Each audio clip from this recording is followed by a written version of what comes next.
തിരുവനന്തപുരം നേമത്ത് ചികിത്സ ലഭിക്കാതെ അമ്മയും കുഞ്ഞും മരിച്ച സംഭവത്തിൽ അക്യുപങ്ക്ചർ ചികിത്സകൻ പിടിയിൽ. വെഞ്ഞാറമൂട് സ്വദേശി ഷിഹാബുദ്ദീനെ കൊച്ചിയിൽ നിന്നും കസ്റ്റഡിയിലെടുത്തു.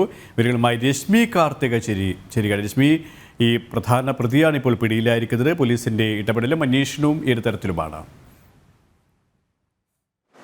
വെഞ്ഞാറമൂട് സ്വദേശിയായിട്ടുള്ള ഷിഹാബുദ്ദീനെ കസ്റ്റഡിയിൽ എടുത്തിരിക്കുന്നത് കൊച്ചിയിൽ നിന്നാണ്. പുലർച്ചെ 2 മണിയോട് കൂടിയാണ് ഷിഹാബുദ്ദീനെ കസ്റ്റഡിയിൽ എടുത്തത്. അതിനുശേഷം ഇപ്പോൾ നിലവിൽ അയാളെ തിരുവനന്തപുരത്ത് നേമം പോലീസ് സ്റ്റേഷനിലേക്ക് എത്തിച്ചിട്ടുണ്ട് എന്നുള്ളതാണ് മനസ്സിലാക്കാൻ കഴിയുന്നത്. ഇയാളുടെ ക്ലിനിക്ക് പ്രവർത്തിക്കുന്നത് തിരുവനന്തപുരത്ത് ആണ് ഈ ഒരു ക്ലിനിക്ക് പ്രവർത്തിക്കുന്നത്. അതിനുശേഷം അന്ന് ഈ സംഭവം ഉണ്ടായതിനു ശേഷം തന്നെ ഈ ഭീമാപള്ളിയിലാണ് ക്ലിനിക്ക്. ആ ഭീമാപള്ളിയിലെ ക്ലിനിക്ക് അടച്ചുപൂട്ടുകയും അയാൾ ഇവിടെ നിന്നും ഒളിവിൽ പോവുകയും ചെയ്തിരുന്നു. പിന്നീട് പോലീസ് നടത്തിയ അന്വേഷണത്തിലാണ് ഇയാൾ കൊച്ചിയിലാണ് എന്നുള്ള വിവരം ലഭിക്കുന്നത്. ഇതിന്റെ അടിസ്ഥാനത്തിലാണ് പോലീസ് കൊച്ചിയിലേക്ക് പോവുകയും തിരച്ചിൽ നടത്തുകയും പുലർച്ചെ 2 മണിയോടുകൂടി ഇയാളെ കസ്റ്റഡിയിൽ എടുക്കുകയും ചെയ്തത്. കേസിലെ പ്രതിയായിട്ടുള്ള നയാസ് ഇന്ന് പോലീസിന് ഇയാളെ കസ്റ്റഡിയിൽ ലഭിക്കുമെന്നുള്ളതാണ് മനസ്സിലാക്കാൻ കഴിയുന്നത്. അങ്ങനെയാണെങ്കിൽ രണ്ടുപേരെയും ഒരുമിച്ചിരുത്തി ചോദ്യം ചെയ്യാനുള്ള ഒരു സാധ്യതയുമുണ്ട്. മാത്രമല്ല, ഈ ഒരു മരണം നടന്ന വീട്ടിൽ ഈ പ്രതിയെ എത്തിച്ച് തെളിവെടുക്കാനുള്ള ഒരു സാധ്യതയും നിലനിൽക്കുന്നുണ്ട്. ഈ അക്യുപങ്ക്ചർ ചികിത്സയുടെ പേരിൽ ഈ വ്യാജ ഡോക്ടറുടെ